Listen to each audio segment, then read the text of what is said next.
Alam niyo ba, may natuklasan ako, dahil nga naka-bleach yung buhok ko, every time after ko maligo, ay napakaganit pa rin ng hair ko, kahit nilagyan ko na siya ng keratin, or kung ano-anong conditioner. Tapos, naalala ko, meron nga pala ako nitong Moroccan Hair Essential Oil. Tapos, naisip ko, what if ihalo ko to dun sa keratin na ginagamit ko, para pagka natuyo yung buhok ko, siguro hindi na siya sabit-sabit, hindi na siya mahirap suklayin. Ito nga pala yung ginagamit kong keratin. So, ayan nga, paubos na nga siya.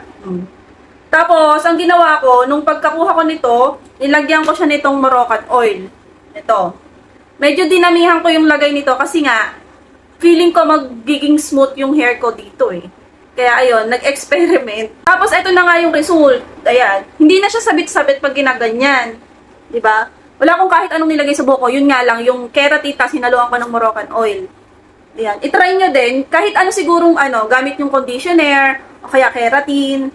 Yun, i-try nyo din tong Moroccan Hair Essential. I-try nyo na ihalo dun sa mga ginagamit yung conditioner or keratin sa buhok. Tapos pag natuyo, ayan, ganyan na siya. Baksak siya, tapos ayan, hindi nga siya sabit-sabit. In fairness naman, hindi yung malagkit, ganun.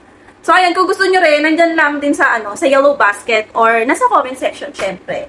Kaya yan, i-try nyo na. Yun lang, bye!